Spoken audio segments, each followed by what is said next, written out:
Yeah, that's an optimistic start there. A little cough right out of the gate.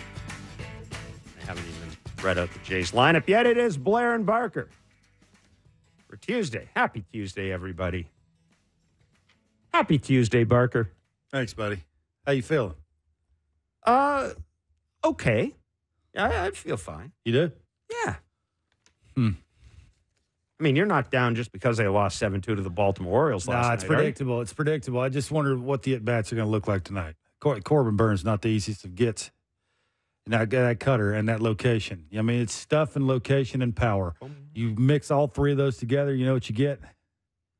A lot of scoreless innings. Hopefully have some good at-bats. Yeah, 7:07 is the first pitch tonight. It will be Corbin Burns against Trevor Richards. He will be pitching as the opener. We presume that Bowden Francis, who has been activated off the IL, will eventually take over. Jeez. What's the matter with you? Oh, I don't know. Drink some water. Well, I should. This is your Jays lineup. It is Schneider, Jansen, Guerrero, the Savior, Bichette, Turner, Springer, Varsho, and IKF. Vogelbeck is back as the Savior. He's DHing tonight. Vladdy's back at third base. I think you totally read that wrong. Like, you want to start over? I think you messed Jansen, that up. Guerrero, there you go. Schneider, Jansen, Guerrero, Vogelback. There you Bichette, go. Turner, Springer, Varsho, IKF. See, slow it down. What the hell did I Who's say? playing third? Vladdy. There you go. You need to tell that too. Like, you totally skipped Daniel. I mean, you totally jumped him. You went straight from Vladdy. Hey, listen. No. What did I say after? Bichette. No, what did I say after Vladdy? I said the Savior. Well, nobody knows who that is. Well, that's Daniel Vogelback. Everything I've been told is they're basically. Maybe that's Horowitz. Maybe they called somebody up. I don't know. I was told they're structuring the whole lineup to get Daniel Vogelback's bat into the, as we predicted, to get it in that cleanup spot. They got to move everybody around. So you get paid the big bucks. He's the Savior. Okay. Sorry. As we all predicted in spring training. I mean, that's not really fair. It's not his fault. It's not his fault. No, it's not his fault. He's just doing what he's told. He is just doing what he's told. He is just doing what he's told. And he has not been the worst hitter on the team in the past 3. So, he is doing. We talked about this yesterday. I mean, we're having a little bit of fun with this because nobody thought Daniel Vogelback would emerge as an important part I of think this it's team. more about Vladdy playing third than it is who's hitting cleanup. Yeah, sure. Yeah, absolutely. That's the way we look at that. There you go. There you go.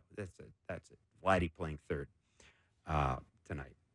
And it's one of the worst lineup reads you've ever had, period, end of story. Like, it's not even close. Schneider, Jansen, Guerrero, the Savior, Bichette, Turner, Springer, Varsho, IKF. That was fine. It's not my fault if that's not how you read it the first time. It's not my fault if you don't have a... What the hell is this? More notes. What are these? I think that's... Folks, in case... What the hell? Oh, that's the gambling stuff. Oh. By the way, we're going to talk to Jeff Passan later about the gambling stuff. Shout out to the guy who got a year's suspension for losing $34 gambling. Why is it that so many people that are so stupid and shouldn't be gamble? Like a guy, there are minor leaguers who are being suspended for a year. Here's a guy making an average of betting $25.86 per bet.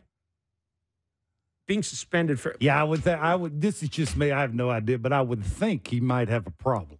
Yeah, I know. That's probably why he's betting $25. But what I'm saying is, you get the itch. You got to do it. Like, no matter what the number is. So, this here, what I'm showing you on TV, 1, 2, 3, 4, 5, 6, 7, 8, 9, 10, around 10. 10 pages. These are the moves Ross Atkins has made since he's been with the Blue Jays. Any of them good? So this is just for those of you out there, like you were saying, how come he's not doing anything? He has done stuff. I got evidence here that Ross Atkins exists and has made trades. Are there any cleanup hitters in there in the last 2 years? Then that's where you need to start. I mean, it's not like he hasn't done anything. It's just the last 2 years. The obvious thing that he hasn't done is help the biggest thing that needs to be helped. His first trade, by the way, was sending Liam Hendricks to Oakland for Jesse Chavez. But no, because obviously the discussion at this point is, look, last night's game, if you needed further evidence of how far away the Jays are from the Royals, Gunnar Henderson, Orioles, Gunnar and the Royals, Gunnar Henderson, Natalie Rushman, Ryan Mountcastle were 2 for 15. One of those was a double. They won 7-2 because Austin Hayes hit as many home runs in one night as Vladdy has hit at the Rogers Center this year. And Anthony Santander and Ramon Arias homered as well. I thought you were in a good mood. I am in a good mood. Well, and you didn't start starting out this way. And Kevin Gossman, God love him, Kevin Gossman wasn't good enough to beat the Orioles yesterday. Now. He, of course, did not get any help from the Jays offense. Vladdy got solo home run off Grayson Rodriguez. I thought John Schneider said something after the game that I found really interesting because it was something that you talked about going into the show about. We missed some fastballs, which I don't get, Kevin, because you got to assume that Grayson Rodriguez is going to throw you fastballs. Yeah, I think it's where he's throwing them and who is missing them. That I think is the question you got to ask yourself. Again, I've asked around that team, and why wouldn't it be just a simple approach as go up and look for the good old number one? And the answer I've gotten numerous times is, well, what if you can't hit the good old number one? Why would I look for it? So I think, again, it's about, you go back and look at who's missing those fastballs middle of the way at 96, 97. If I'm a pitcher, I'm thinking if they're not going to swing at good old number one, I'm going to throw good old number one. Well, I mean, again, it's about doing damage, right, on swing at something in your zone. Who on that team that's right-handed likes the ball middle of the way and down with velocity? Name one. Can you name one? There's not any. So that I think is, and when you add to the mix that Grayson Rodriguez can, add and subtract with a breaking ball and do it with some velocity, do it really well glove side and elevate velocity when he has two strikes, right? It's the sort of change in eye level with power and location, and you can do that. Again, I said this after the game last night on our show I said, it's taking what the pitcher gives you. If he's throwing the ball away and I can't drive that and I have to make an in-game adjustment, 1 through 9, do they have enough talent to do that? Right now, Jeff, yes or no? No. Then there you go. Like you're again, this ain't right now. We're 60 games into this thing. It's a big enough sample size to know that consistently a decent pitcher who throws quite hard can get them out with some hard stuff away. And tonight, guess what this guy's going to do? He's going to locate cutters like it's his business. Like he ain't never going to get to throw it again.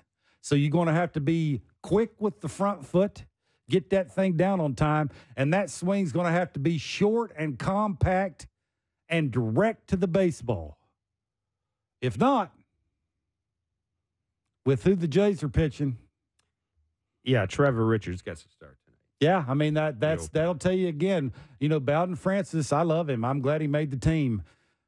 Do you want him facing the middle of that order early in a game? I mean, they're trying to throw a guy that can get the middle of that order out or the top of that order to at least give that lineup a chance because they know how it is. They fall behind, and then it's a feeding frenzy. I mean, that's basically right now what the Orioles are doing is it's bad intentions.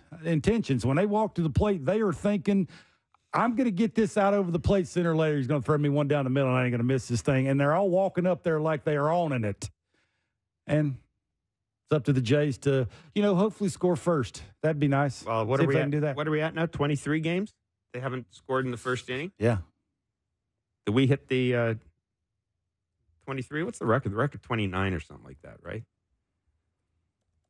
I mean, I didn't think that was a big deal until that number keeps rising. And yeah, there's a lot of conversation around that. Yeah, 23. But I just kind of looked at it and thought, yeah, okay, that's kind of neat. That's kind of neat. That's kind of neat. Then all of a sudden, 25 games and counting. Oh, wow. And then all of a sudden I looked at it and thought, oh, that's a long time. That's almost a month without scoring in the first. It is, especially when they talk about how, the at-bats and how smart they are and how that's their best hitters. Lined up on off-the-field game planning and knowing exactly what this going to do is going to throw. And most of the time, pitchers are not raring and ready to go in the first inning. That on top of it, too, is, then, of course, it just sort of adds to what they're going through as an offense. So you had our producer, Mark Boffo, do an inordinate amount of work. I didn't realize it was that many until I looked up how long Ross has been here. Yeah. And I really didn't realize that he'd been here 9 years. Did you? 8 years. This is his 9th year. I just looked it up. 8 years? 9 years? 9 years. It all runs together for me. I didn't realize that. So I was looking more of offensively, being creative. You know, did he get rid of something and bring in something that may have turned it in a different direction, give a little momentum to one part of the baseball team? That's what I was looking for. I mean, you know, we've talked about this. There's one thing he's done very well. Pitching. And writing checks. He signed free agent pitching. Yeah, absolutely. If you look at his major trades, Robbie Ray was a terrific deal. Maybe the best deal he's made, along with Jose Barrios. That was a terrific deal. Matt Chapman, that was a very good deal. Marcus Semien 1-year deal for $18 million. That was a good deal, right? Good deal. Yeah, that was a good deal. How about Bowden Francis and Trevor Richards for Rowdy Tellez? Where would they be without Trevor Richards? They wouldn't be anywhere without. There you go. Steven Matz for Josh Winkowski. I mean, you know, look, the deals that everybody talks about: Swanson and Mako for Teoscar Hernandez. You know, here's, and of course the Dalton Varsho deal. And you know, let's just wait on that deal, shall we? Because again, if we can just accept, not even accept, if you can look at what Dalton Varsho would be contributing to this team if everybody else was contributing, it's not a bad deal. Yeah, Dalton's is here to play elite defense and hit sixth in your lineup and hit 25 homers. The problem with it is not carry your team for 2 months. The problem with the deal is they traded away 2 everyday players for 1 everyday player, which is not. Well, they traded a guy who can hit good pitching, and they traded a guy who can carry your team and hit 30 and drive in 100. Right.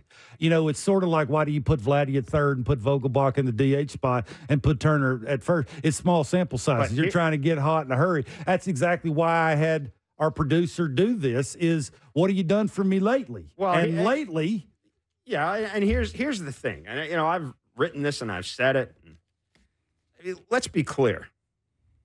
Other than signing pitchers to free agent contracts and trading for some pitchers, and I'm not saying that that's not nothing, because clearly it is something. Yeah. When you look at this lineup, for the most part, the front office has been living off Bo and Vladdy. No question. I mean, they've been, you know, they had the dying embers of the Batista Encarnacion teams, but by and large, they've been living off Bo and Vladdy. Signing Marcus Semien was great. I know George Springer is a big signing, but other than that, they've been living off the promise, according to coaches, of Bo and Vladdy. Yep. And the moves you would like to see them make around that haven't happened. They have not replaced Teoscar Hernandez. Or Lourdes. Or Lourdes, for that matter. Or Marcus Semien. Oh, Marcus Semien. On the other hand, but let's be clear. I get $175 million, but if you're not going to re-sign it and fill in the blank of the 40 and whatever he would give him, I'm not saying he's going to hit 40, but he'll probably drop you 30. There's 2 things. Fill in the blank with that. There's 2 things this organization, I think, in the past 5 years has really grossly underestimated. One, Marcus Semien's importance to this organization. And 2, Teoscar Hernandez's importance to this lineup. I think they really underestimated those people. And to some individuals that play every day in the lineup. I think that's a big deal, too. Atmosphere and conversation back and forth and trying to get the best out of people around him. Your 2 best players, your 2 marquee players are Vladdy and Bo. You traded the dude that one of them really relied on in Teoscar, and you traded Marcus Semien, who was basically who Bo was basically joined at. Well, it's real hard to. I'm sorry, you didn't trade Semien. You lost him as. It's real hard to run prevent when you got baseball IQ issues in right field. You know exactly why the Teoscar Hernandez thing didn't work out right. They were headed in this direction of let's run prevent. Okay, well, you know what you can do? We're gonna dump all of our money into the 5 dudes that start every day. You know what you can do? We're gonna have great outfield defense, and Teoscar's not one of them dudes. Well, you can run prevent and have Teoscar's your DH. Oh, well, I've been the one yelling and screaming that he needs to be the cleanup hitter. But that's the point, right? If you're going to eliminate run producers, you're going to have to fill in the blanks to try and make up for those run producers. Have they done that? That's the whole point. That's the whole reason why I put our producer to work, and he did an excellent job of doing all that. I think, the issues I see with this year's, there are a lot of issues with this year's team, but the issues I see with this year's team from a personnel point of view is, one, they put way too much faith in their bullpen coming back entirely. You just gotta figure that at some point it isn't going to work out. Two, again, Justin Turner. I mean, they've kind of not filled in. They've kind of made moves at the edges. Yeah. The people I've talked to about the pitching side is I think, understood that they were going to take a step back. Well, then do something about it. Well, I think it was more the offensive everyday guys were going to live up to the back of the baseball card numbers. That's what the Khakis were telling them. And that's what was going to make up for the step back in the rotation and in the pen. Well, that's not what you've seen. Like, that's basically how they've made out their roster, is hoping and praying and having really smart people tell them that the everyday guys were going to live up to what they'd been living up to 2 or 3 years ago. So, yeah, I mean, that's basically what it was, right? You make up for the woes that's going on in the pen, and, the older guys in the rotation who may not give you that extra inning, give you 5 instead of giving you 6. It's that kind of thing, right? Yeah, I'm sorry. Yeah. Justin Turner's not going to make up for issues. I totally 1,000% agree, but that's not who you're talking about. You're talking about the first baseman. You're talking about the right fielder. You're talking about the left fielder, who I would assume maybe a little the shortstop when it comes to power, maybe taking a step forward. There's 4 guys, and maybe Danny Jansen. They're talking about staying on the field a little bit longer. There's 5 guys. Now, I haven't done a bunch of digging into that.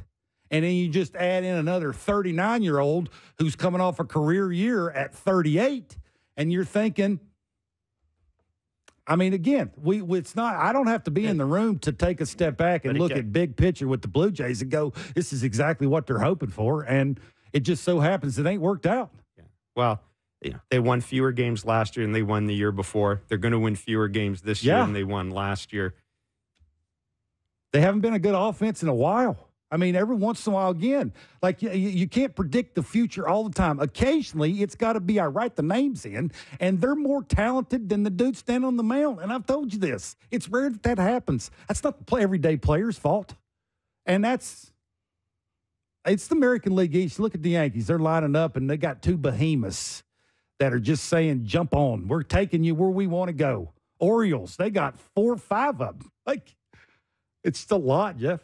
Yeah. I mean, then you're coming on as a manager after the game and saying that, Kevin Gausman made this pitch and didn't make this pitch and didn't hold this team to this. It's like, dude, you scored 2 runs. Like, that's the thing, right? You're putting a ton of pressure on guys to always be perfect. Are you perfect? I'm not perfect. I mess up all the time.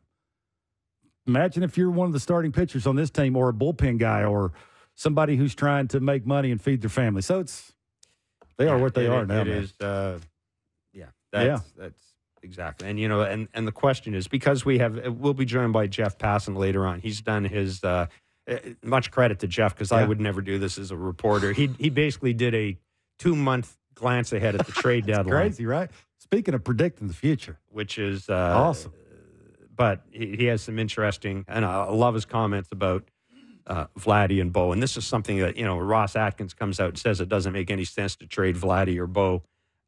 He says that sounded a lot like Mike Rizzo saying we're not trading Juan Soto on June 1st, 2022. Yeah, but you don't. Yeah, here's the thing: we don't know yet. A lot can happen. Neither one of them guys are Juan Soto. No. Period. End of story. They're not. But the point, again, you are missing the point. He got a haul for Soto. Yeah, but he was saying he wasn't going to trade Juan Soto, and then he ended up trading him because, well, it's not just because he was getting a haul. It's because he realized that he wasn't going to resign. Things can change. Maybe he's a mad genius. Get you looking over here, and things can change, and things can change in 2 months. Absolutely. But you look at I'm tired of talking about trades on June 4th. So since then, I mean, that's basically all we've done for the last 2 weeks is talked about should the GM be fired or making trades.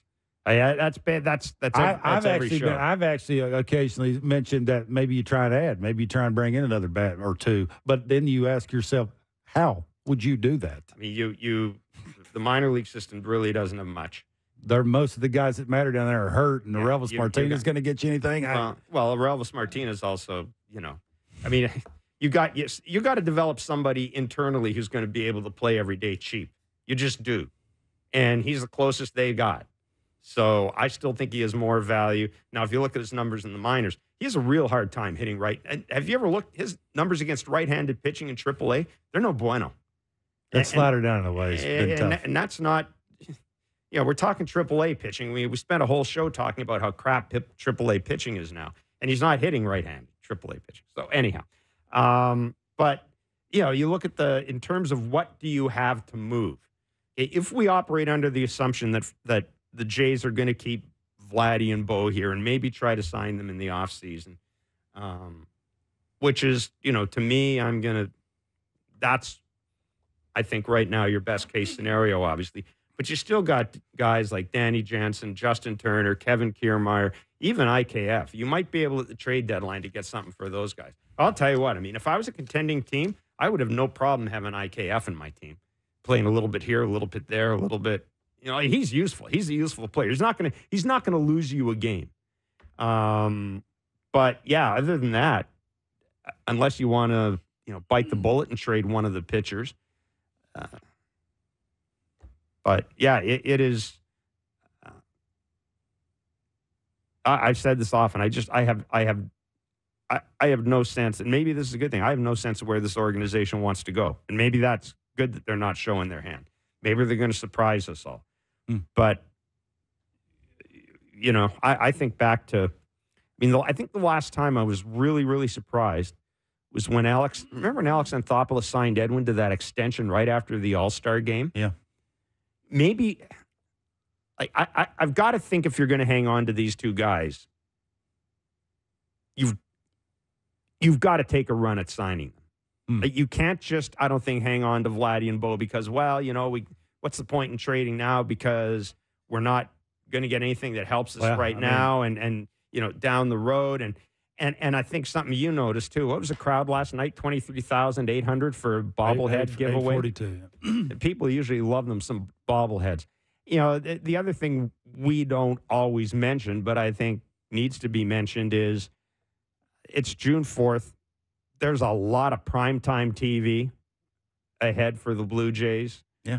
On this network and on the networks that, the several networks that are in the Sportsnet family.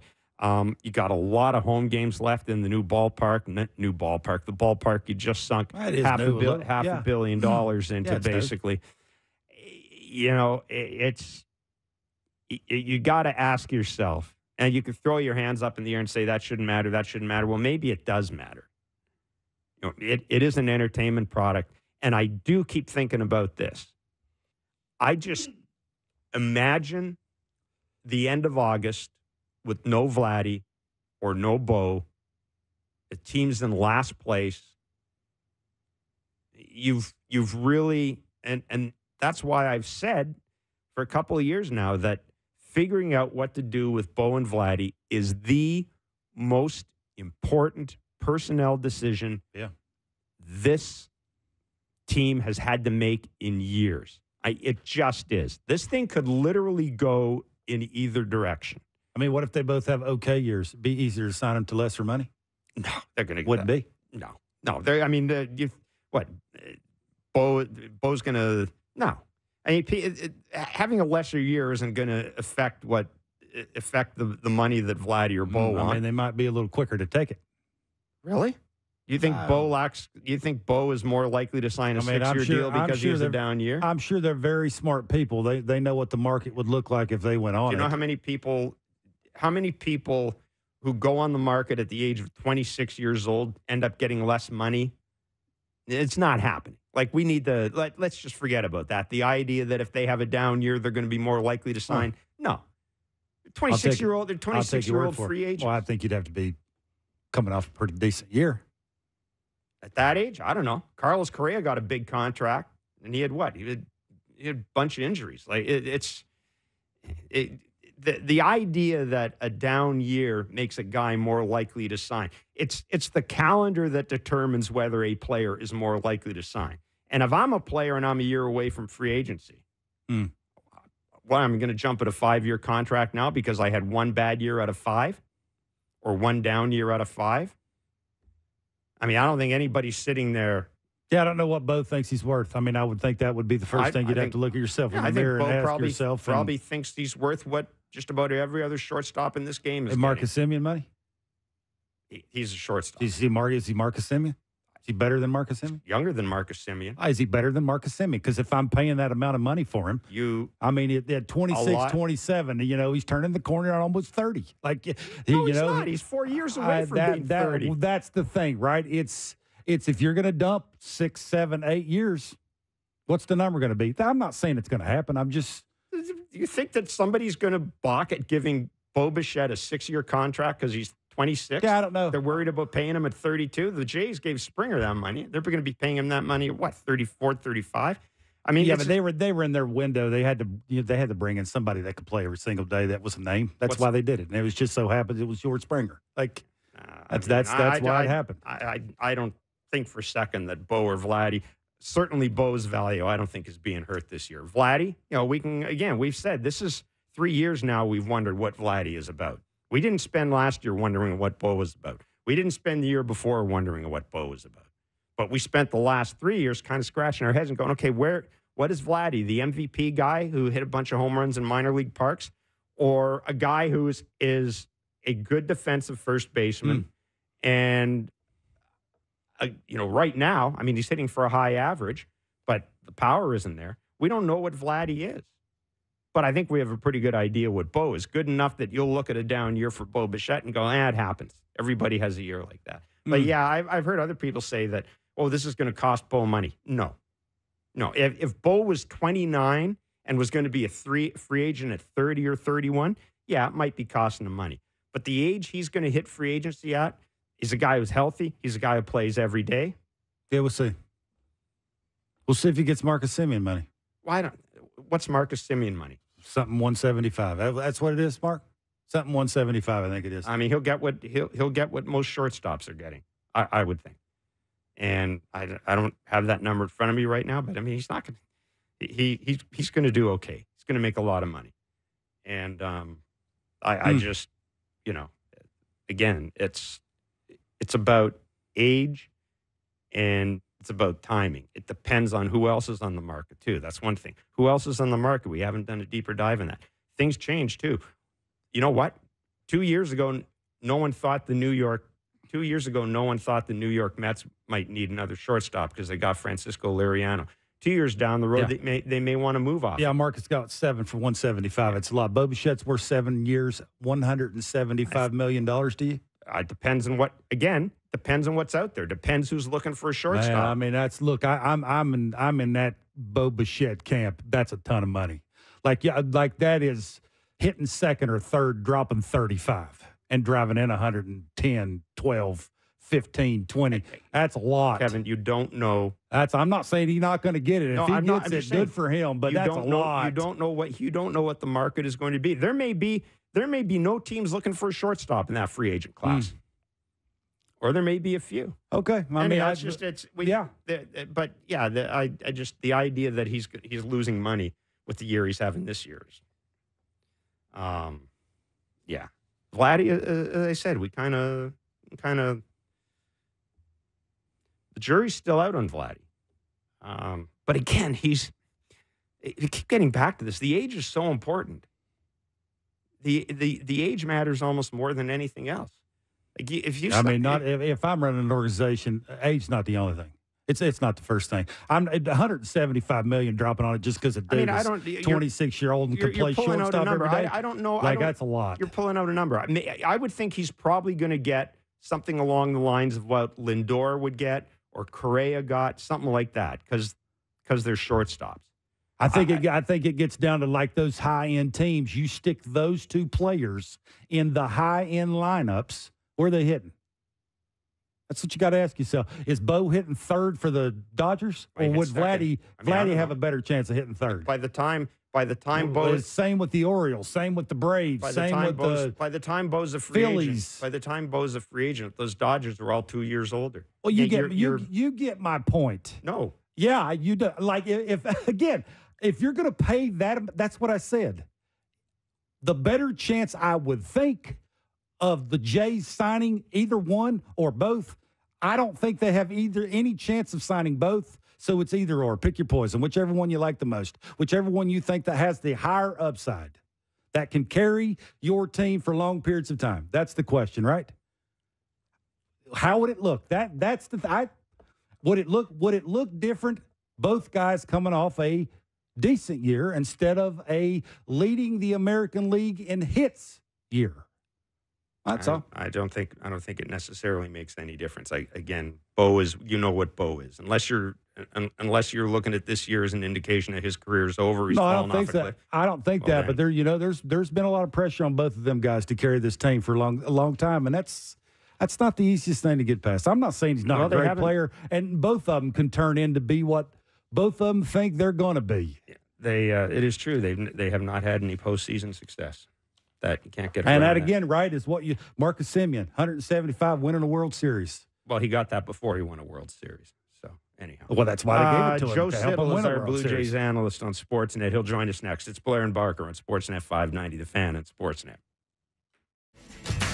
All right, I exhausted all my free agent stuff, and we don't even have Passan yet. Well, I've exhausted all the great thing about that is we don't have to talk about the Jays with Passan. Well, there's plenty of other things to talk about. We'll talk about the Jays. Okay. You're getting fired up over nothing. I'm not getting fired up. Normally I'm right and you're wrong, and you probably realize, for the last 4 minutes of the break, that I was right. Horse hockey. It hurt you. I know it hurt you. How can that be?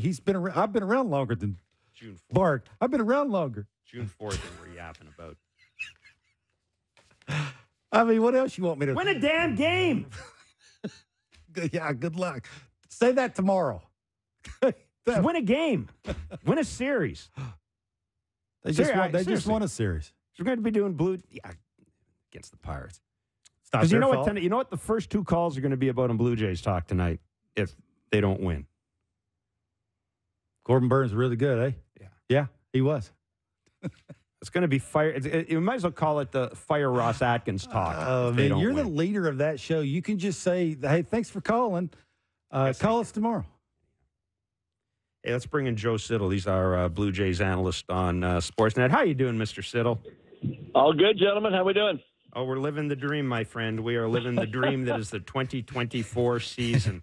Getting ready to see the Baltimore Orioles come in for the second game of this series. Hey, Vladdy's back at third base.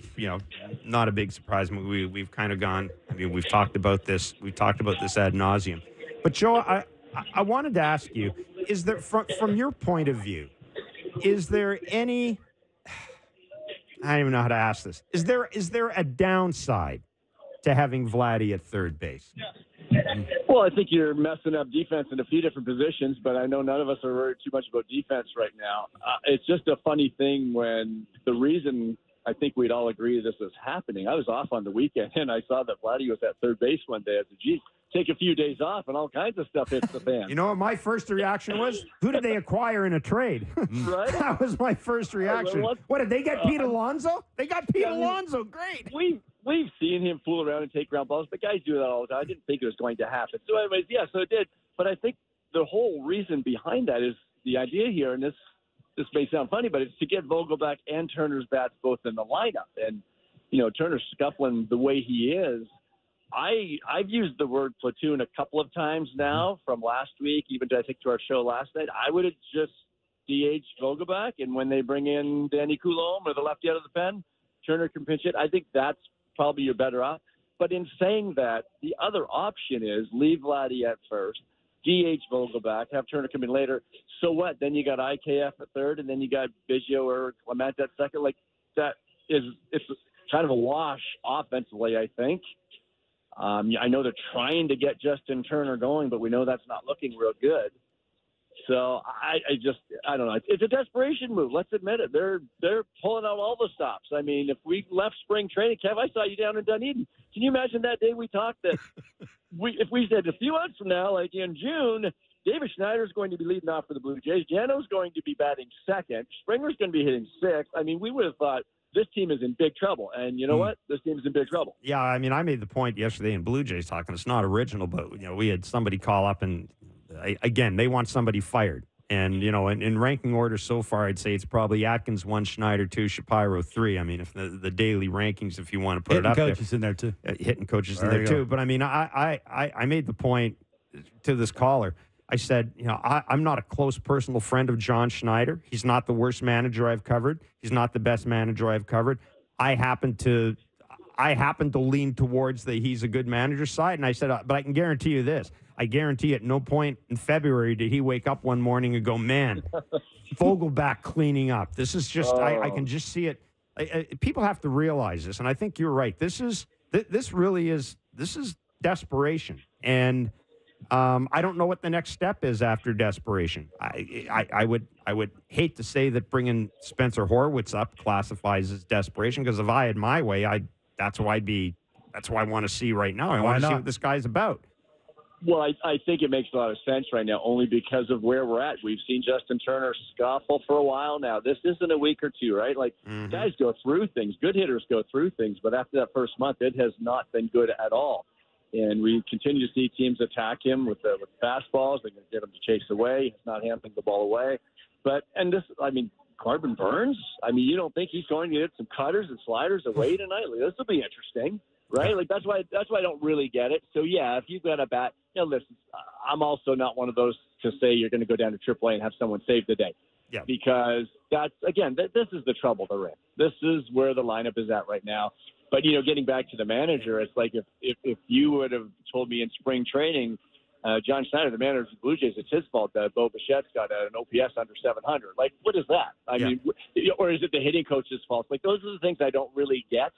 Bo Bichette, I think you guys, I don't know him that well, but watching him play, I'm guessing he's at a point in his life, in his career, that he should be figuring this hitting thing out on his own. Now, he's been at, 800 OPS? Over 800 OPS guy in his career, and all of a sudden he's just cratered here. Well, that's really hurt this offense. Let's not hide it. That has really hurt this offense. If he was an 800 OPS guy right now, probably a few more wins, right? But then, so that to me that's the one that's way out there that I don't think any of us, I know I didn't see coming, because I expected Bo to be a guy that's going to challenge for a batting title.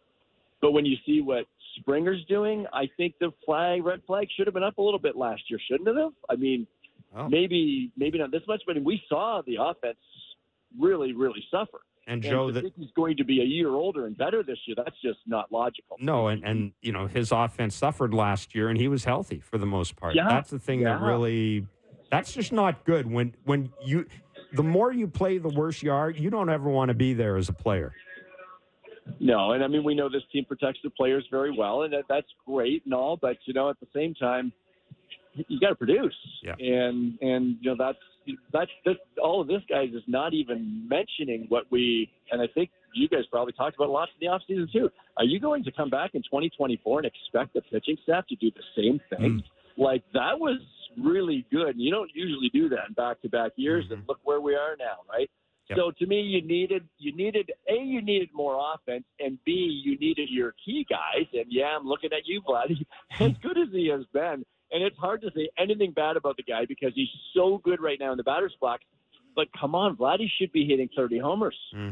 Like, he hit a 6th home run last night on a hanging slider.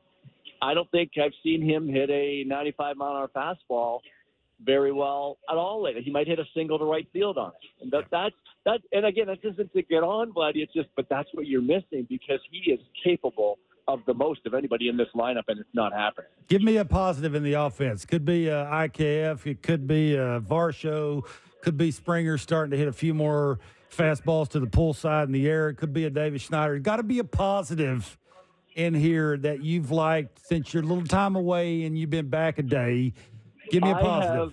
I have, even through his struggles last year, I like David Schneider's swing and approach. I just don't want to see him in the leadoff spot, but I get why he's there right now. But I like his approach. I like the way he loads up. And you guys probably hear me talking about sometimes demoing those things on Blue Jays Central where I like where a hitter loads up and really is coiled and loaded up, ready to fire. I find too many hitters in this Blue Jays lineup. It's like the leg comes up or the toe tap, whatever they're doing, and it's boom, the move is forward.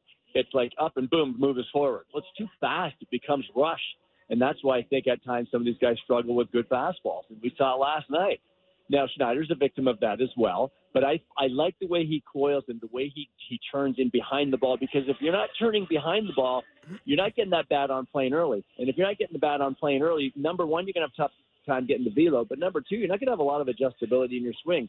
And I think that's what he does with his swing path and his approach, his mechanics.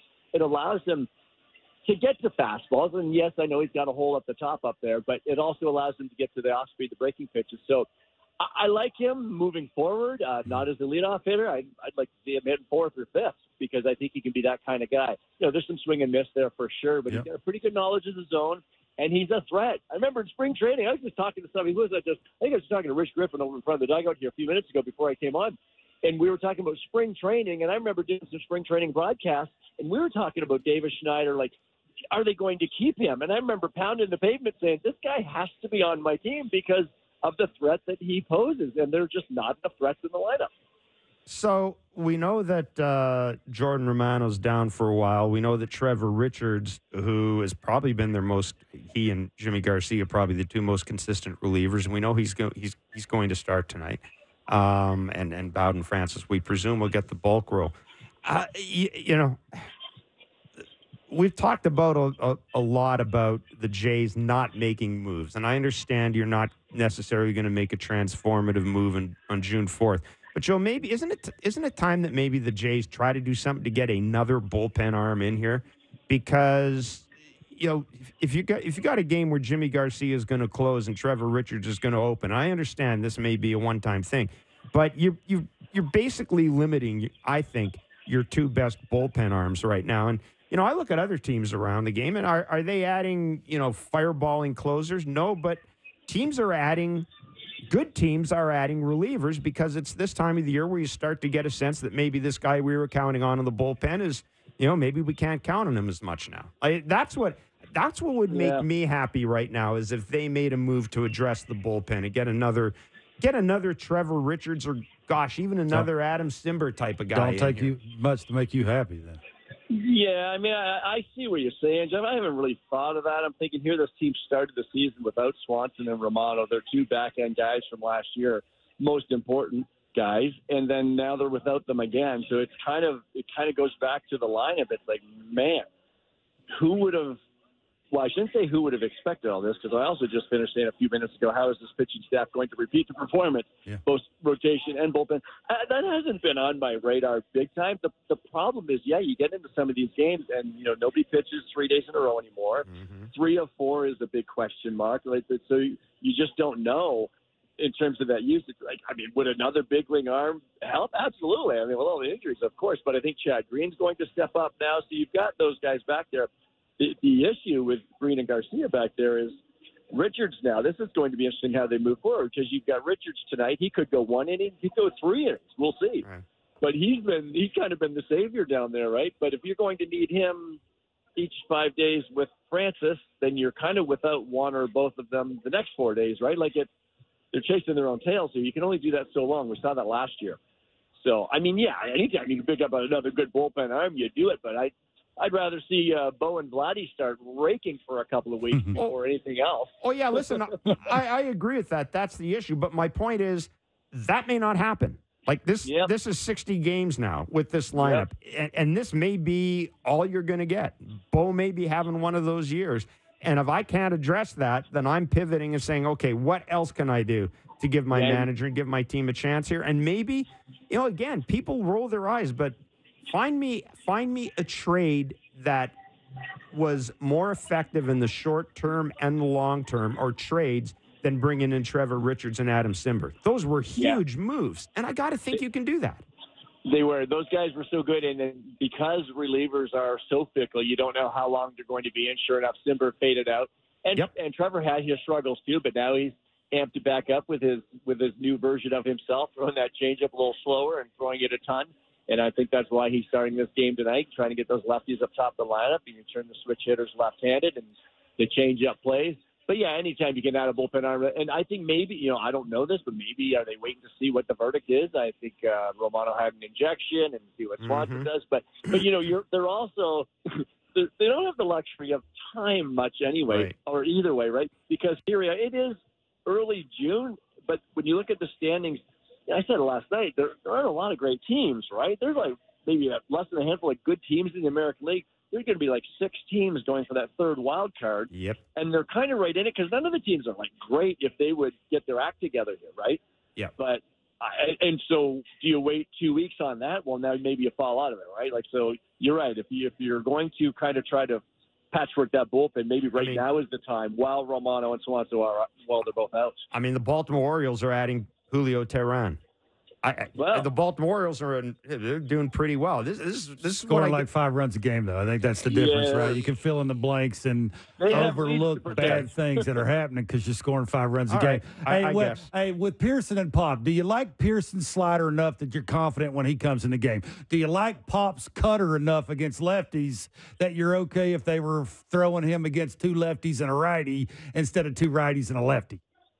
Those cutters, they can be very effective, Kev. But, man, if he ever lost on a cutter when he's got that bowling ball sinker, I would just cringe. Like, yes, it's a good pitch, but he's got to make sure he doesn't get hurt with it. Because that cutter that doesn't cut turns into a lousy fastball. And he's got a great fastball with that movement he gets on his sinker. So that's a scary thing. Pearson has been good. The slider thing, like I get the high usage and all, but I don't like necessarily looking into numbers and percentages because for me, a lot of times it's how you got to a certain count or how you got the guy to 1 and 2 here or 2 and 2 because the fastball complements the slider complements the fastball. You read what the hitter's doing. You've got your scouting report on that hitter. What's he handle better? So I wouldn't just want to blanketly say he just needs to keep throwing that slider more, but it's been good, but as we know with power guys like that, they can back him up and throw some cement mixers too. But he's been very good, and I think they've earned the word reliable from me right now. I like what I'm seeing. Nice, Joe. Really good of you to join us tonight, man. Thanks so much. We'll see you down there. Be well. See ya. Have a good night. All right. Joe Siddall, our Blue Jays analyst on Sportsnet, and yeah, he's been he was in spring training. Well, you guys were both down there. You were talking about Davis Schneider. An awful lot.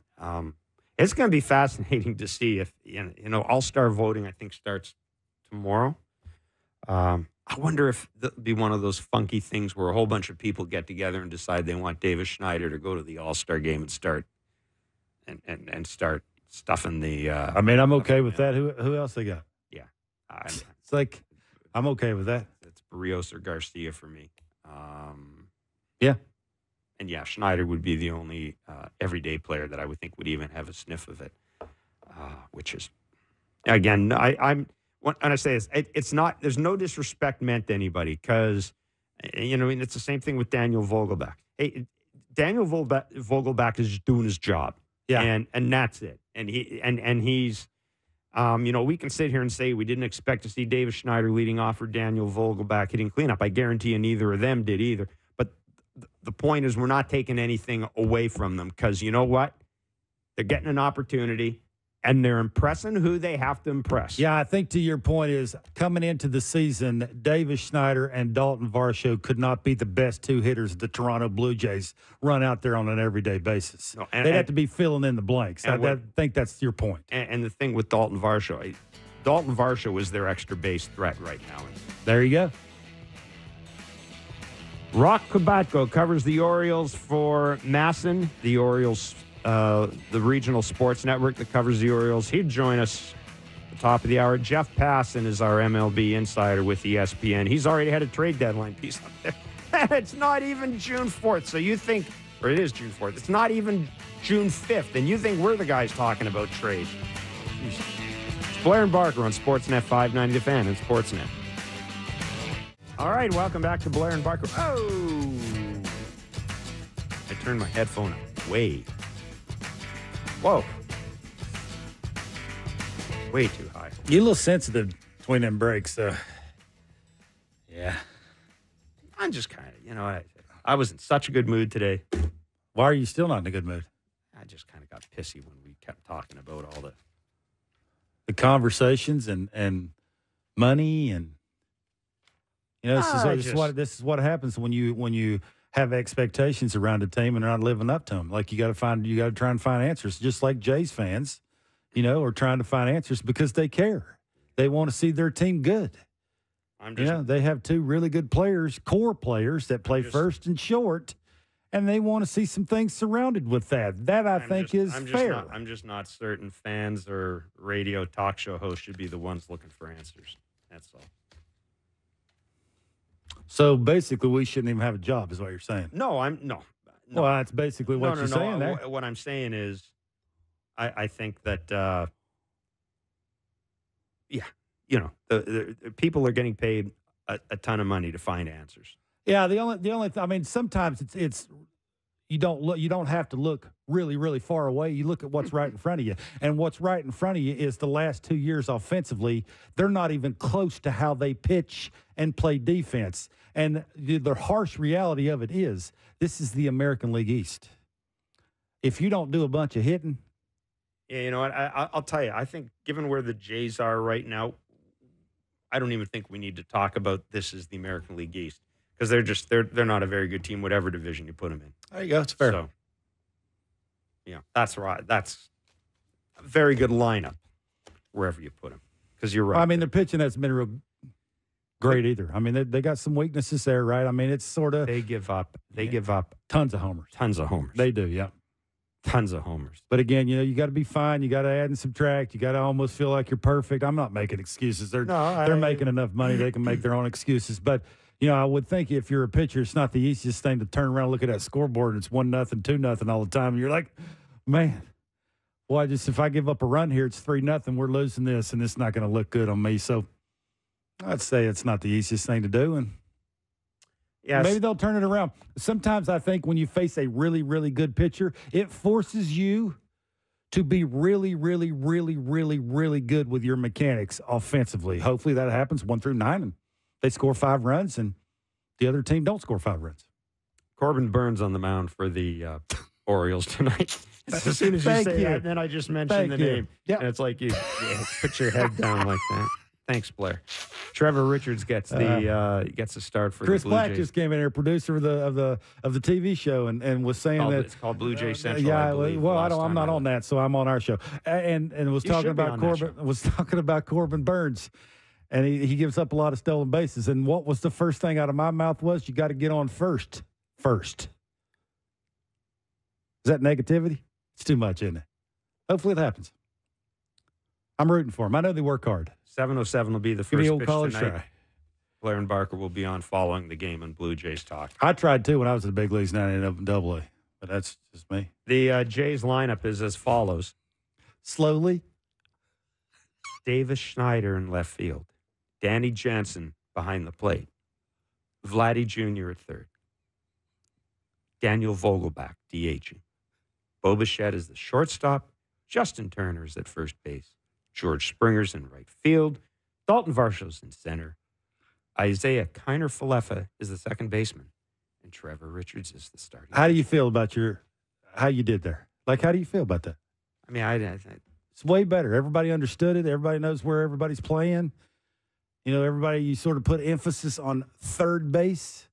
Like, really, jump on that and make sure everybody knows that Vladdy's not playing first. Bowden Francis has been activated for the game off the IL. Ryan Burr was optioned to AAA. What else did there was some other housekeeping stuff, wasn't there? No, there wasn't. That was the only thing. Do we have Roch Kubatko there? Kubatko? I'm tongue-tied today. Roch, thank you very much for joining us on Blair and Barker. It's been one of those days, my friend. It's always my pleasure. Yes, this is one of those. Yeah, this is one of those days where just.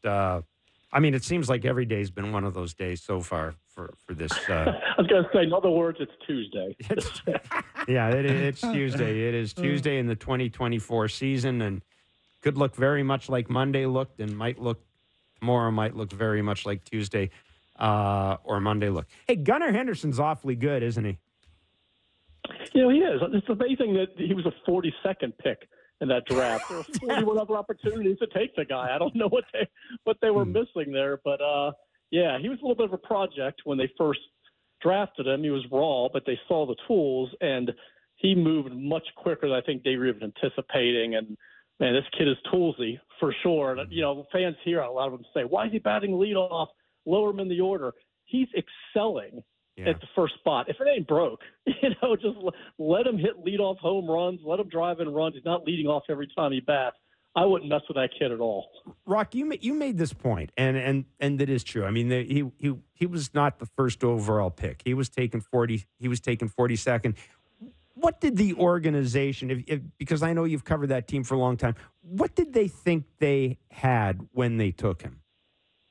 I think it's what they're seeing right now. And eventually they figured he was going to be a shortstop, but they do draft quite a few of them. And, right. You know, Westberg, Holiday, and you can always move these guys. They're athletes, but they thought he would be a shortstop who could run, who could hit with power. Just all the tools we're seeing now.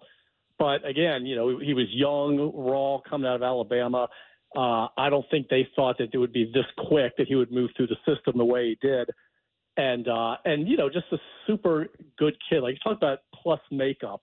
I mean, he serves and mams everybody. And it could be there's a girl that works in PR who might be 2 years older than him, and he's mamming her every time. That's just what he does. He serves me. I'm like, I appreciate that. Not necessary, but thanks. Like, that's just a polite kid, and again, just a really special talent. And I give the Orioles credit because he bounced between short and third last year. I think he had 4 more starts at third than short. I assume it's going to be the same thing this year because they love moving guys around, Westberg and Mateo, Rios, whoever. And then all of a sudden we get to spring training, and they're like, oh, no, he's our everyday shortstop. It's like, okay, well, you have Jackson Holiday. Well, he's got to play second. Okay, then I guess Westberg's mostly third. Then they bring up Connor Norby, who has been playing corner outfield in the AAA, who is a natural second baseman and is a really talented hitter. But they're trying to make room for all these other guys. But they made the decision over the winter.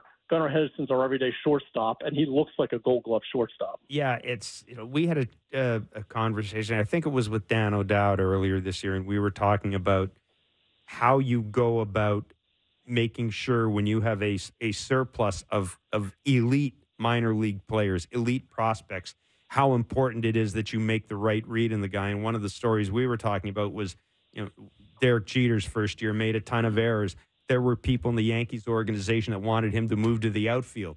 But a lot of the older heads in the organization said, no, let's, you know, there's no need to move the guy right now. Let's see if he can improve at shortstop. And, of course, the rest is history. And I kind of wonder when I saw what happened with Jackson Holiday, whether or not it was almost a cautionary tale for the Orioles because, you know, you made this point. Gunnar Henderson comes up. He hits the ground running. I mean, Adley Rutschman, you know, the same thing. Comes up, hits the ground running. He's like the face of the franchise, the focal point, all that stuff. He might be the closest to Derek Jeter we've seen since Derek Jeter came up. And I just kind of wondered if maybe Jackson Holiday coming up, then having to go back down, if that wasn't a cautionary tale for the Orioles, that, okay, you know what? It's not all going to be linear, right? It's not going to be the guy comes up and stays. We may have to move a guy back down. And I think you've got to figure out a way to handle that, you know, as an organization to manage expectations internally. Right. They did that with Colton Cowser last Correct. year, Yes. and they've done it with Heston Kjerstad. And with Holiday, you know, it made total sense to start him out in AAA this year, except over the winter. And Mike Elias kind of, you know, indicated at the winter meetings and subsequent interviews that this kid had a very good chance of making the club. So when he didn't, it floored people. Meanwhile, he played at 4 levels last season, his first year, and did not have that much AAA experience and turned 20 in December.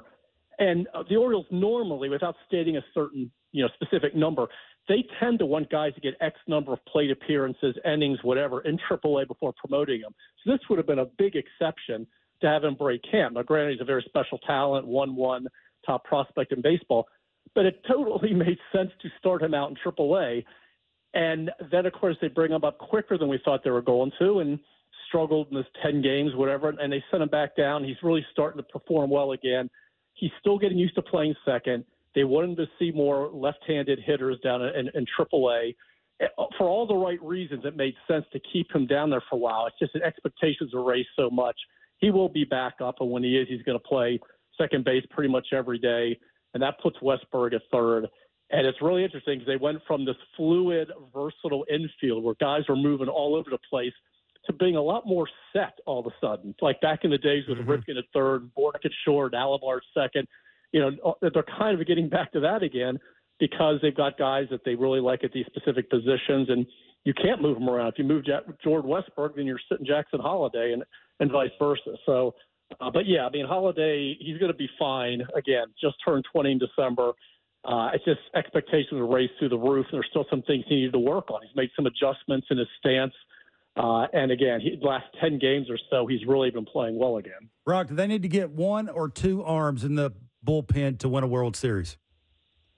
I mean, I think they need another arm in the bullpen. I think they've got to look at starters as well, which I didn't think would be a high priority. But again, with John Means, Tommy John surgery, Tyler Wells is having elbow surgery this week if he hasn't already had it. And it may not be the straight Tommy John. I heard it could be more of like a brace-type procedure where the recovery time isn't quite as long, but it's still repairing the UCL. So that's two guys right there that come out of the rotation. I think they have to look at starters as well. So, I mean, those are the primary things. But, yeah, bullpen, even if Craig Kimbrell doesn't slump the way he did earlier, and there's going to be ups and downs, even if he is mainly your closer, you still need to strengthen the setup. And I think about 2014 when they went out and got Andrew Miller to fortify the bullpen, which is already strong, but to make it even stronger, and then all of a sudden your starters, hey, just get through the fifth or into the sixth inning and we'll be fine from there. So they absolutely need to address the pen. Roch, you have any idea on how many prospects they are willing to give up to get what they need? So, it's certain guys you think are probably untouchable, and then that turns around and changes, but obviously they're not moving Jackson Holliday. They love the Samuel Basayo, the catcher who's now in Bowie, who could make the majors by next year and be, backing up Rutschman. Kobe Mayo, they love. He's on the IL right now with a fractured rib. But big-time power, they're just figuring out where to play him. But otherwise, I mean, maybe a Kjerstad who at one time seemed untouchable, but if you've got enough depth in the outfield and that's the guy that can bring you back pitching, maybe start thinking about that. But you also have to plan ahead. Anthony Santander is a free agent after this year. Austin Hayes and Cedric Mullins after next year. And both of them got off to really, really poor starts. Looks like Hayes is heating up. You may have noticed that last night. Yeah. But Mullins not so much yet. So now you may have to think about, hey, we may need him and Cowser in the outfield next season. But, so far Michael Elias has done a pretty good job of making some moves without surrendering top 10 players and guys who appear to be blocked. And Connor Norby could be one of them. Again, for what I said, second base is blocked. So do you want to play him in left and right field? Joey Ortiz helped to get them Corbin Burns. They've moved Darrell Hernandez into Oakland. They moved Cesar Prieto at St. Louis in the Jack Flaherty trade that didn't work out. But these are guys who were, highly regarded in the system, but they had other guys ahead of them that were kind of blocking them. So I think they're going to have to kind of re-examine what they've got in the system and say, okay, who can we afford to part with? That's all part of this talent pipeline thing. And I know fans get nervous, but that's living on the other side where you're buyers instead of sellers. I mean, you have to give up something to get something. That's why you stockpile this kind of talent. If it doesn't help you on your own roster, you can move it to bring in another piece. Roch, if I'm Corbin Burns, now I understand that I'm going to be a free agent, but if I'm Corbin Burns, I've got to be, I would think, be a little more open to re-signing in Baltimore right now than I may have been, just based on what I've seen firsthand. If you're Corbin Burns, I understand money's going to determine it, but you're basically you're probably guaranteed you're going to be in the postseason for the next 5 years or so if you stick with the Orioles. Do you think that re-signing him is a priority for this organization? I mean, I think it certainly would make sense, but at the same time, we still don't know what they're willing to spend. There's new ownership, and people hear the word billionaire and they just assume money's going to be flying, but we don't know yet. It's still really early on in David Rubenstein's tenure here, and he hasn't come out and said specifically payroll is going to go from point X to point Y. So we don't know yet. I think the first priority might be, and probably should be, lock up your own guys early. like Gunnar, if you can get Adley, if you can get Holiday, whatever, if they're willing to, I would think that would be the first priority. But, Burns may end up pricing himself out of Baltimore. I'm sure they'll examine the market and see. And then maybe you go, okay, well, what's a notch below him? But, certainly, to have a bona fide ace the way they do right now is huge. I mean, that's a playoff game one starter that they haven't had. And if Kyle Bradish's elbow holds up, and he was their number one by the end of last season, and you have Grayson Rodriguez, that's a great 1-2-3 in a postseason in a short series.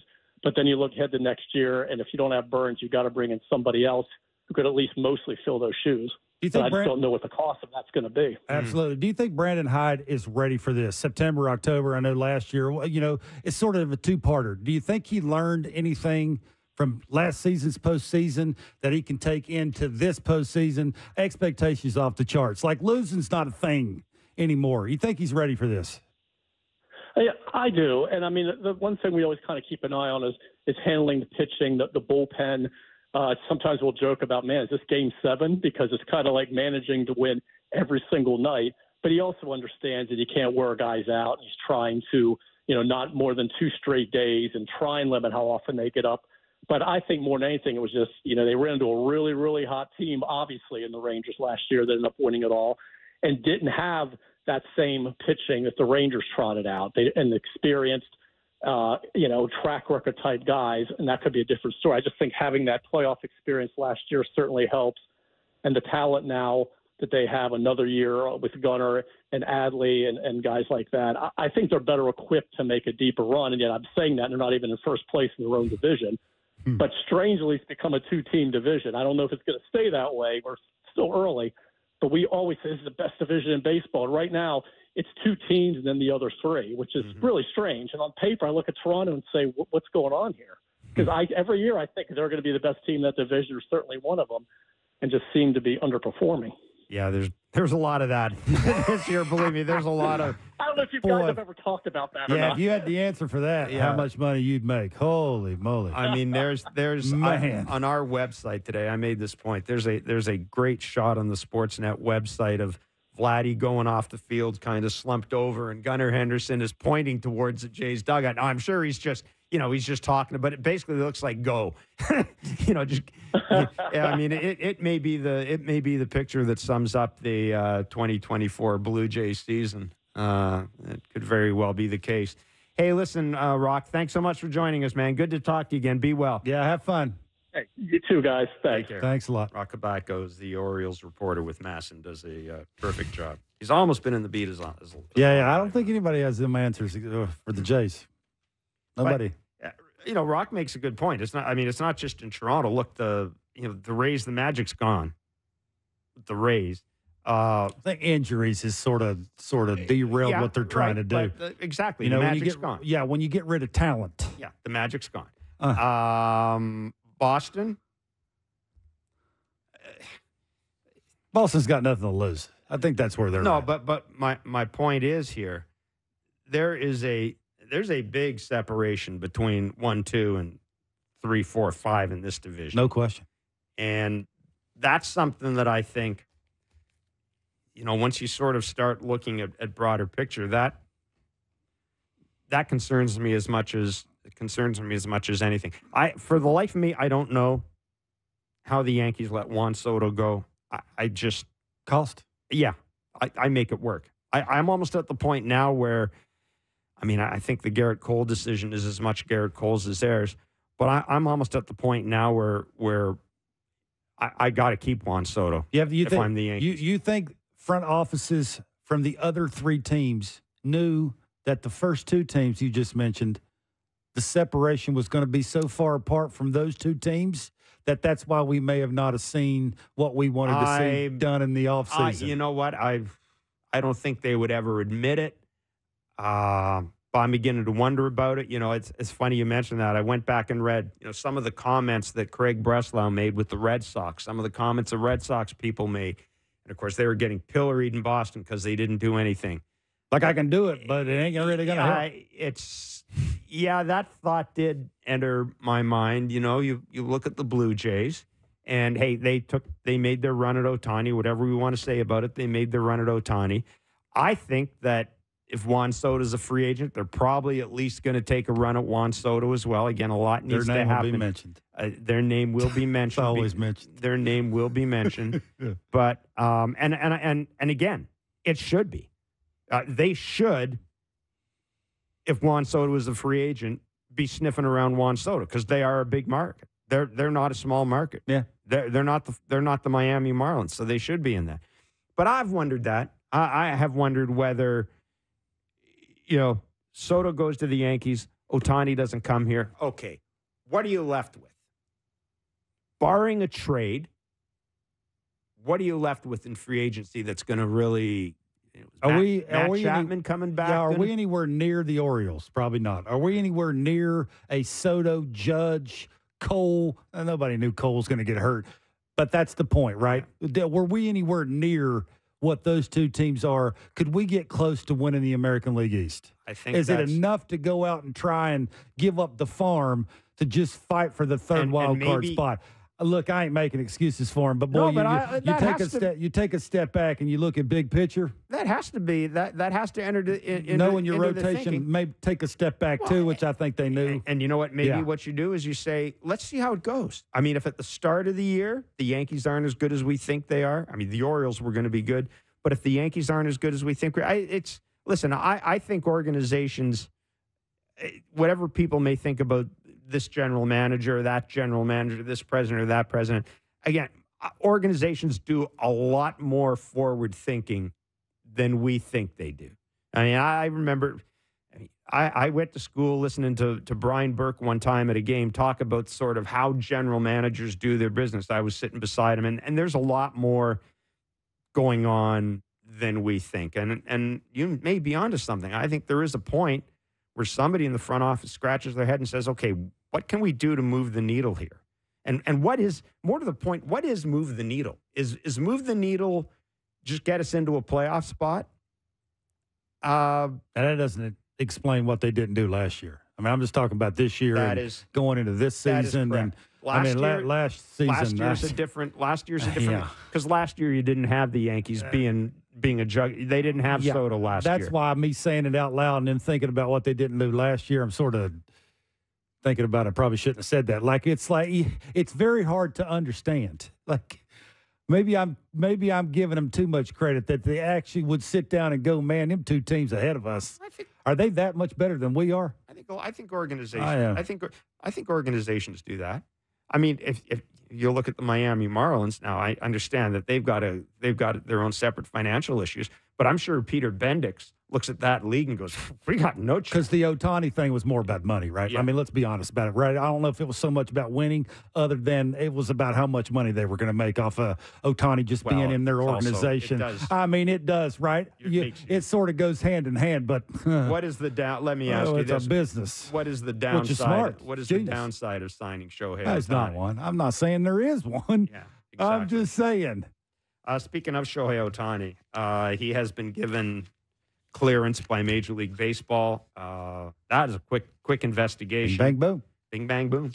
Yeah, and you knew that it was going to be. I thought it was going to be over a lot sooner than it is, but Major League Baseball did suspend 4 players today for gambling infractions, and the interpreter for Shohei Ohtani he's signed off in his deal, and Major League Baseball has said that they are satisfied with the investigation into Ohtani, into the gambling angle, and Ohtani's been cleared, which I think one, I'm not surprised he was cleared, but 2, the more you read about the actual situation, and it kind of became, I wouldn't say it became more obvious, it became a little easier for me to give credence to what Shohei Ohtani was, to what he was selling, the more you did reading on it anyhow. Yeah. So that's done. And we're going to be joined by Jeff Passan of ESPN. We'll talk about that. We'll also talk about his way too early look at the trade deadline. It's never too early. I'm having fun with you. We'll also talk about his look at the trade deadline. I tweeted out or X'd out or whatever the hell you call it. I sent out a link to it in social media. if you want to read it. It is in depth. As I said, it's something as a beat writer I wouldn't do. I'm not going to go through every How you team's get trade. the information this early is phenomenal. That's why he's Jeff Yeah, Passan. that's crazy. That's why he's The Jeff people he Passan. knows, the insiders, Yes. the inside stuff that he knows is second to none, buddy. Yes, and he will join us next. It's Blair and Barker on Sportsnet 590 The Fan and Sportsnet. We have a 7:07 first pitch tonight at the Rogers Center. The Baltimore Orioles, the second of a 4-game series against the Toronto Blue Jays. The Orioles won 7-2 last night. Trevor Richards will take the mound for the Blue Jays. I guess it'll be 1 or 3 innings. I mean, depending on how this thing goes. Bowden Francis likely handling the bulk duties for the Blue Jays. The Jays lineup is out, and yes, indeed, Vladimir Guerrero Jr. is your starting third baseman. Every time I say that, I could just hear, I could see your eyes rolling. I can hear.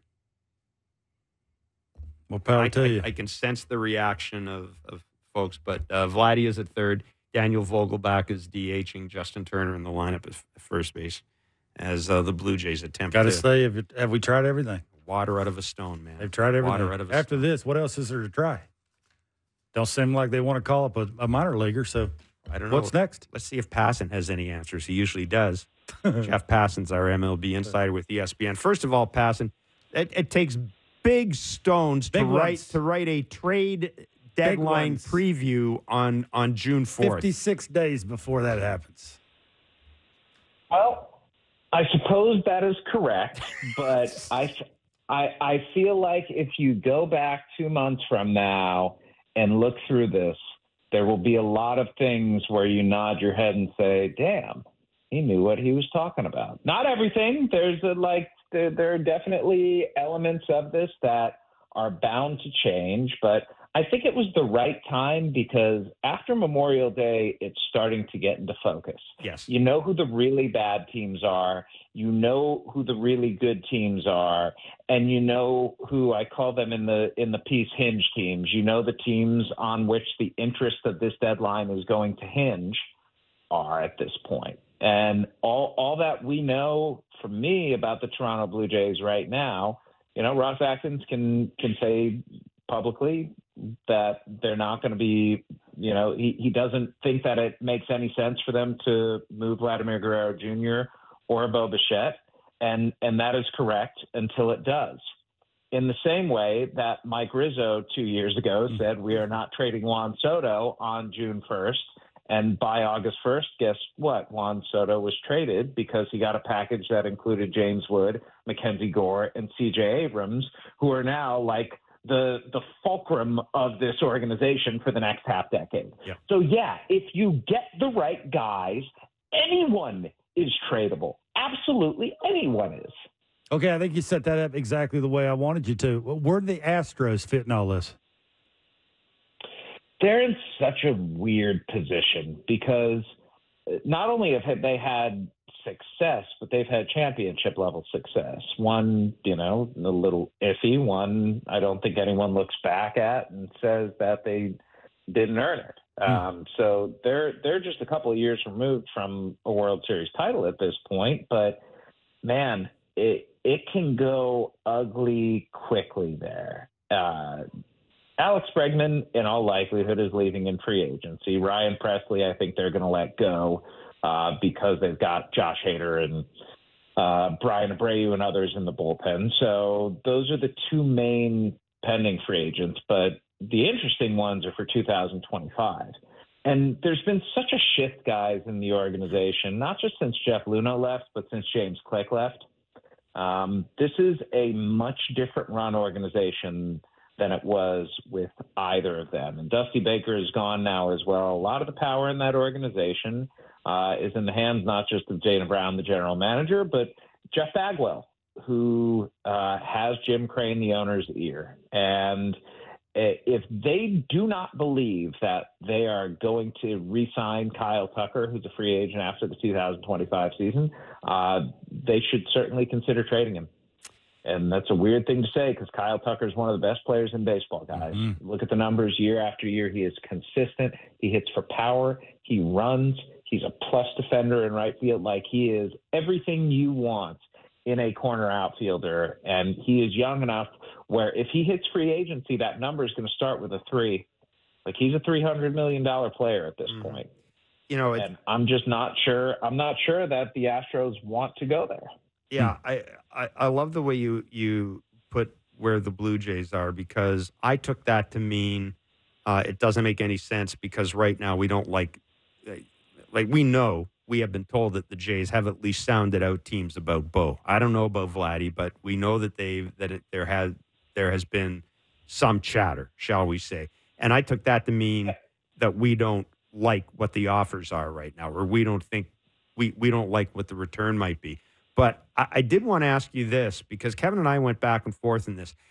How much do you think they're, being Vladdy and Bo, well, okay, I'm going to have to separate this now. How much do you think Bo's start to this year would impact his trade value? And how much do you think the fact that Vladdy, we're still waiting for Vladdy to have a repeat of that MVP caliber season? It may never happen. Lack of power. Yeah, lack of power. Dude, you can't wait around for that. Right. You just, when it comes to evaluating these players, you can't wait around for what they're lacking. You have to deal with them what they are in this moment.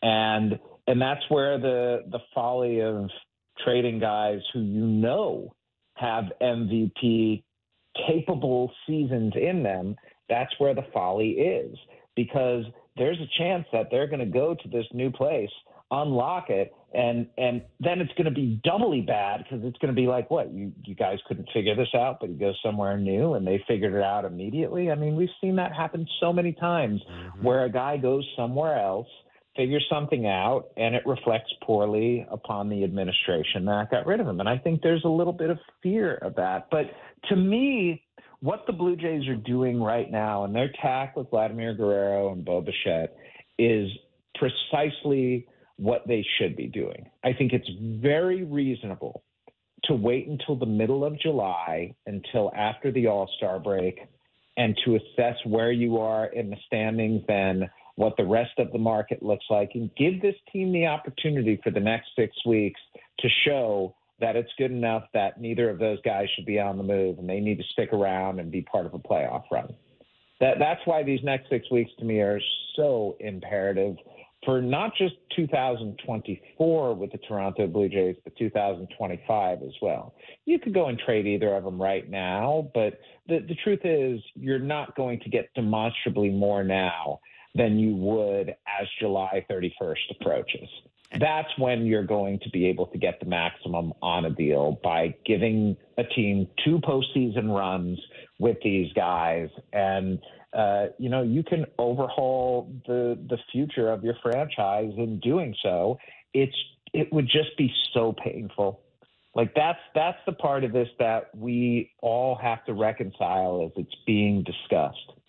The Toronto Blue Jays were supposed to find their early 1990s self with Bo Bichette and Vladimir Guerrero Jr. And if they haven't, if they don't, if they get traded, then that is an admission of failure to build around them. And that admission of failure is a very difficult thing in the short term to cop. It's a really hard thing to acknowledge. So I think the organization should give these players and John Schneider and everyone involved the next 6 weeks to try and right things. And if not, then it's their duty, I think, to give strong consideration to moving them and hitting the restart button. No chance they re-sign him in your mind. Gut feeling. Oh, no, I think there's a chance they re-sign him. Really? All it takes, yeah, absolutely. All it takes to re-sign someone is money. And they've got that. Yeah. Do they want to? Well, they've done it already, no? They've suggested publicly that they've wanted to. So I don't think that there's any reason that they can't re-sign these guys. I just wonder about how practical it is, and whether the production and the performance in the minds of the organization has warranted them getting the sort of money that they're looking for. Moving on, Jeff, we know that Major League Baseball has cleared Shohei Ohtani of involvement in that gambling scheme, gambling scandal, whatever you want to call it, with his ex-interpreter. He has pleaded guilty. Massive. How about just massive gambling losses? Massive. Yeah, there you go. That's probably the best way to put it. Can we just acknowledge that everyone who bets on baseball is absolutely terrible at it? Yeah, that's actually that really is true. I was looking at some of the minor league. Now, as my friend, bad. As the one thing, the only caveat I throw out there, of course, is that people do have gambling. There are gambling addictions, and I wonder that. But yeah, the bottom line is it's gambling losses. But do you think Major League Baseball? I'll figure out how to ask you this, because obviously they were more than happy to do this. Do you think that they believed this thing would sort of clear itself up as quickly as it appears to have cleared up? Because I think a lot of people, once people heard that there was a former teammate involved, and I think a lot of people thought, and we made the point, right? The threads were going to be pulled away, and who knows what that's going to reveal. Do you think that Rob Manfred is probably popping champagne corks that this thing was able to get resolved as quickly as it appears to have been resolved? Well, I will say this: they're clearing him, and they said case closed today, and it's based on Ippei Mitsuhara's guilty plea. And look, when a person pleads guilty to federal crimes that can add up potentially to 33 years in prison, that's a serious deal. Yeah. Like that is no joke. And I would suggest that those who still believe that Shohei Ohtani was involved in this, I mean, look, there are fall guys, and then there's 33 years in a federal prison. Yeah. And I don't think the ultimate penalty is going to be 33 years, but it's not going to be insignificant. And the fact that this was resolved as quickly as it was, frankly, is a surprise to me. I thought this was going to linger and hang over the Dodgers season for almost certainly the entirety of the year, because the investigation was going to take some time. But, man, that complaint that was filed against Ippei Mitsuhara was detailed. It was damning.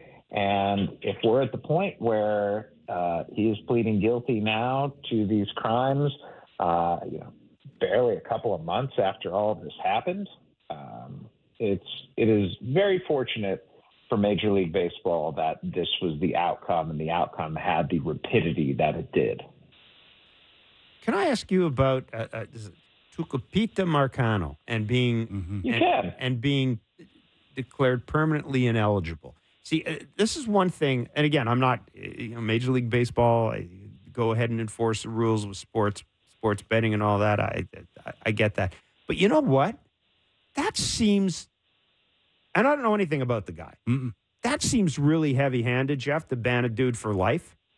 No, it doesn't. It doesn't. Okay. Here's why. There's an element to this, Jeff, where I agree with you, and I'm going to try and bring this back around, because I think I understand without you saying it the point you're making. Okay. It is not heavy-handed to ban someone for life for betting on baseball when Rule 21 is obviously there in every professional clubhouse. It is talked about every year with players. They know the story and are taught the story of Pete Rose. Like, all of this is there. There are no rules in baseball, Jeff, and Kevin, you can say this too. Like, there are no rules in baseball that apply everywhere, pretty much, except don't bet on baseball. It's just something that everyone's known. Now, the part where this feels wrong, and I think this is what you were getting at, why this feels wrong is because we're in an environment in 2024 where Major League Baseball has fully embraced gambling. So why is it okay for the employer to take all kinds of gambling money, but it's not okay for the employee to participate in gambling? Now, the counter argument against that is very simple, because players on the field can and have been known to sway the games, and that the only thing that baseball has at the end of the day, or any professional sport has at the end of the day, is its credibility, and the idea that what you're seeing on the field is actually a product of competition and not something that's been predetermined in order to win money. That being said, the discomfort that is caused by the embrace of gambling by sports leagues is palpable, and there is certainly an element of hypocrisy to it, where it seems like the organizations and teams are given passes that the individuals are not. Because of the fact that these players were in the minors, does the MLBPA have any role in this at all? Like, do they have any recourse here? Yeah, I mean, the players? They get to fight on behalf of the players, but I mean, you can see in the case of Marcano, it was pretty simple. Right. Yeah. There were 200 plus instances of him betting on baseball. Yeah. I mean, there were a couple dozen instances of him betting on a team whose clubhouse he was in. Right. Like that, I don't know. It's kind of cut and dry. And at that point, if you're the Players Association, what can you say? Like, how do you defend that? Yeah. Don't bet on baseball. Number one rule: don't bet on baseball. Yeah, I think it's the team you're on is the problem, right? When a player does it and he's in, like you mentioned, in the clubhouse doing it with the team or betting on the team that he's actually on. How would as soon as Major League Baseball found that out, I mean, they had no choice. Like, there's no other option. You're gone. Like, sorry. Yeah, I mean, Jeff, let me ask you, like, what can you do at that point? If you're MLB and you have a guy who bet on the game hundreds of times, including his own team, how do you not lay the hammer? I mean, when I'm looking at the instances, yeah, I get that. I've been around the game a long time. I get that. I just banning somebody for life for that. I mean, first of all, I got to know whether or not this guy has a problem. And if he has a problem, then I think, I'm hoping he can get treatment for it. A lifetime ban just seems a lot to me. Declare someone ineligible for a year. You know what? If you do that to him, he's not coming back to play baseball. If you declare him ineligible for a year, his career is basically over. I have the permanently banning someone for something you've embraced. And again, I understand what you guys are saying. I understand the rules and all. That to me just seems over the top. It's like you do it to Pete Rose, you got to do it to everybody. No, I think that's what it is, right? I mean, I don't. Maybe I'm getting soft in my old age. I just a lifetime ban is a lifetime ban. Yeah. Maybe I didn't even think when I first read it, I thought, okay, it is what it is, and a lifetime ban. But then the more I thought about it, and lifetime bans don't get thrown around baseball a great deal, do they? They kind of do, actually. Like John Coppolella got a lifetime ban. Right, front office, right? I mean, but that was for gaming. That was for really flaunting the signing rule. That seems to be in a different level than this, Jeff. I mean, I'm sorry, it just does. Yeah, and for what it's worth, his lifetime ban got lifted, like Coppolella's did. Yeah. I mean, it's a lifetime ban is not necessarily a lifetime, but I think Brandon Taubman was permanently banned as well, and I think Mickey Callaway had a lifetime ban. Okay, there've been a fair number of bans. Yeah, although I don't know how many. I keep thinking of players and players being banned for life. I don't know. I believe Henry Mejia with the Mets was banned. Yes. Because I think he had multiple PED tests come back. Right. And I think he had a ban, and then the ban was lifted, and I don't think he ever made it back.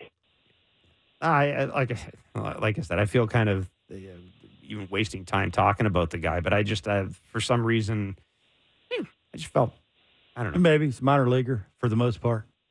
It's not the easiest way to make money. It's not the easiest way to make a living. I mean, sometimes guys falling into those kind of situations. Soft. Yeah, you are. I'm getting soft in my old age. The Blair 2 years ago would never had this conversation. Let's get back to firing. Let's get back to firing the GM. Let's get back to firing the GM. There, now I got my. He feels better. I feel better. I mean, correct me if I'm wrong, but weren't like Mickey Mantle and Willie Mays banned from baseball? Yeah. Because they signed autographs at a casino? Exactly. Yes. Yeah.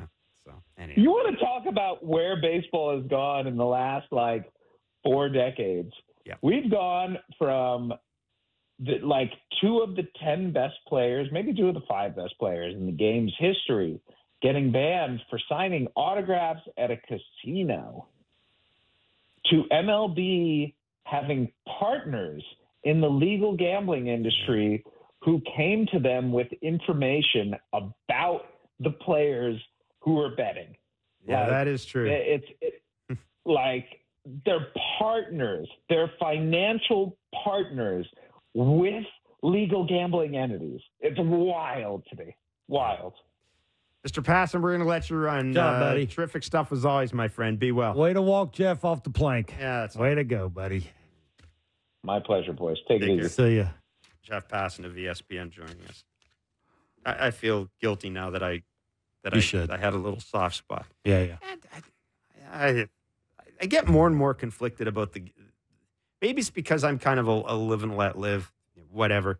But I do understand. Look, I understand. You don't want people in a clubhouse gambling. There's extremes to it. There are extremes. Yeah. But man, dude, a lifetime ban. He's betting on the team he's on, Jeff. A lifetime ban, though. Again, couldn't you just give the guy a year ban? Nobody's going to bring him back anyhow. Well, it seems to me like they're trying to eliminate that. The only way you're going to do it is to lay it down. I guess. Well, I mean, I didn't even know the guy 3 days ago. I don't think anybody knows. And I'm upset because he got. I'm not upset because he got a ban. Anyhow, hang in there, buddy. What are you expecting from Trevor? Well, hang in. You know. So what do I expect? Somehow I will suck it up and be the ornery old cuss that I always am again. I think Trevor Richards' changeup is going to be really, really good. It gets back to can they score runs? Corbin Burns is going to be a handful. And he's got a blueprint on how to get them guys out. And it ain't a hard one. It ain't taking 7 or 8 khakis to show him a big giant computer on how to get this team out. It is a lot of glove side locating and that occasional tunnel spinning thing he throws. Yeah, it's short and quick to the ball. Try and use the other way more. Up the middle, the other way. I mean, it's okay to single him to death and then put pressure on him when you get on the bases. Run till you can't run anymore. I mean, what do you got to lose? At this point, what do you got to lose? I mean, there's 6 teams in front of you for the 3rd wild card spot. What you got to lose? You're so far out of away from the Yankees, you can't even see the Yankees. Never. You can see the Orioles. You can't even see them. You can see the Orioles because they're going to be in the field tonight, 7:07. Blair and Barker will be doing Blue Jays talk following the game. We'll be back tomorrow, same time. And Thursday as well. We'll have a Blue Jays talk following a game. And then an hour Blair and Barker following Blue Jays talk. So work will be performed. Thanks for joining us. Enjoy the baseball.